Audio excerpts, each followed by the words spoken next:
안녕하세요. 전라도 우회전입니다. 반갑습니다. 이번에 또 난리가 났습니다. 민주당과 국수본, 국가수사본부가 서로 내통했다라는 정황입니다. 국민의힘은 윤석열 대통령 1차 체포 시도 과정에서 경찰 출신 이상식 더불어민주당 의원이 국가수사본부와 메신저 역할을 했다고 밝힌 것을 두고 8일 고발 조치를 예고했습니다. 신동욱 국민의힘 수석대변인은 이날 오전 논평을 통해서 국수본은 국가수사본부가 아니라 민주당 수사본부냐, 민수본인가 이같이 말을 전했습니다. 신 대변인은 민주당과 국가수사본부 간의 충격적 불법 내통 정황이 백일하에 드러났다며 이상식 더불어민주당 의원은 어제 본인의 SNS에 저희 당과 국수본 간의 메신저 역할을 하느라 너무나도 바빴다. 전화기에 불이 났다.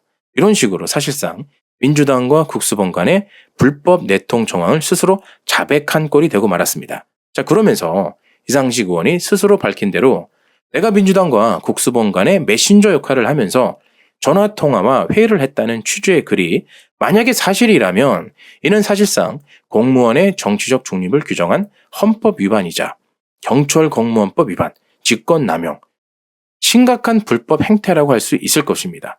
그는 도대체 이상식 의원은 국수본에 누구와 전화하고 회의했는지 지금 즉시 밝히기 바란다며 국수본도 유법, 무효 논란이 있는 윤석열 대통령 체포 시도를 포함해 지금까지의 모든 편향적 또 탈법적 행태가 사실상 민주당의 지시와 지침으로 이루어진 게 아니냐. 또한 국수본 간부 중 누가 이상식 의원과 불법 내통했는지 국민 앞에 명명백백하게 밝혀야 한다고 말했습니다. 이상식 의원은 2016년 부산지방결장청으로 임기를 마친 뒤 경찰을 떠났다가 2017년 문재인 당시 대통령 후보의 지지를 밝히며 정치에 입문을 했던 사람입니다. 자, 이어서 국민의힘은 민주당과 국수본의 불법 내통 정황, 관련자 전원에 대한 검찰 고발, 강력한 법적 조치로서 반드시 응분의 처벌을 받도록 하겠다. 강력하게 말했습니다. 자, 곳곳에 정말 종북 주사파, 고정간첩 정말 득실득실한 것 같습니다.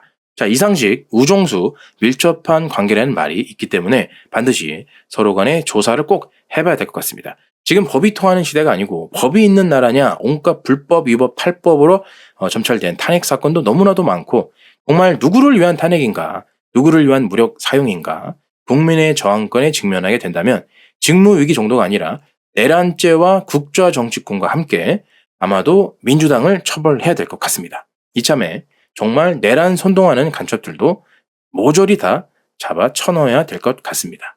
국민의힘 윤상현 의원도 말을 보탰습니다. 이상식 더불어민주당 의원과 경찰청 국가수사본부가 내통했다라고 주장했습니다. 자, 본인의 SNS 게시물을 공유하며 이상식 의원이 윤석열 대통령 1차 체포 과정에서 민주당과 국수본 간의 메신저 역할을 자인했다. 대통령에 대한 체포 지휘를 공수처가 아닌 왜 민주당이 하고 있나 말이 안 되는 상황이 벌어지고 있습니다. 경찰대학 5기인 이상식 의원은 경찰청 정보국장, 부산경찰청장 등을 영임했습니다. 그는 전날 자신의 SNS에 체포영장 만기를 하루 앞두고 저희 당과 국수본 간의 메신저 역할을 하느라 전화기에 불이 나고 회의가 이어졌다 이런 식으로 글을 올려서 정말 비판을 많이 먹고 있습니다. 이렇게 어처구니 없게도 자기가 자백했다는 것을 모릅니다. 경찰 출신 정말 왜 이런가요? 윤상현 의원은 경찰 특공대 설치 목적은 베테랑 진압이고 이에 준하는 상황에 투입돼야 한다면서 특히 체포영장 집행에 있어 경찰 특공대를 투입한 전례가 없다라고 강조했죠. 그는 경호처를 상대로 경찰 특공대를 투입하는 행위는 양측 간의 전쟁을 하라고 등을 떠미는 것과 같다. 유혈 사태가 발생할 확률이 매우 크다. 우려스럽다. 자, 윤상현 의원은 그럼에도 민주당이 경찰 특공대 투입을 국수본에 요구하고 강압한다면 그것은 민주당의 유혈 사태의 주범이 될 것이라며 그 책임도 전적으로 민주당이 져야 할 것이라고 강력하게 경고했습니다. 그러면서 이상식 의원과 내통한 국수본은 이미 직권남용과 공무상 비밀누설죄 등 범죄 혐의를 피할 수 없을 것이라며 비판했습니다. 국수본은 지금이라도 이성을 찾고 유혈 사태가 발생할 수 있는 상황을 절대 만들어서는 안 된다. 이런 식으로 야단을 아주 심하게 쳤습니다. 더욱 황당한 것은 총경 출신인 이지은 더불어민주당 마포갑 지역위원장 바로 이 사람입니다. SNS에 그는 특수 차량으로 내부 차벽을 제거한 뒤 특공대 장갑차 2세대로 나머지 차벽과 철조망을 밀고 기동대 버스가 줄줄이 들어가면 된다며 스크럼을 짠 경호관을 뜯어 무전기 무거를 제거하고 무전기와 무기를 제거하고 기동대 버스에 탑승시켜 각 경찰서 위치장으로 분리 호송해야 한다고 주장했습니다. 이런 식으로 관저를 뚫자는 거죠. 장갑차를 동원하자는 겁니다. 아니, 대통령을 체포하는데 장갑차까지 동원을 해야 하나요? 아무리 생각해봐도 저는 민주당 공수처, 경찰이 지금 하고 있는 이 행태가 내란이라고 생각합니다. 자유민주주의를 수호하려는 대통령이 아직 탄핵 인용도 안 된 상태에서 무력 충돌을 각오하면서까지 체포하려는 이러한 행태, 이게 바로 내란이 아니겠습니까? 이건 나라가 아닙니다. 야당을 위해, 더불어민주당을 위해서 법도 만들고 행정도 바꾸고 정말 엉망이 되어가고 있는데 군과 경찰들도 분명 보이는 게 있을 거 아닙니까? 정신 차리십시다. 모두 들고 일어나 국민 편에 서야 합니다. 사회주의, 공산주의가 들어서는 순간 중국과 북한의 현실을 보십시오. 서방이 돌아서는 순간 우리도 이들 나라가 될 겁니다.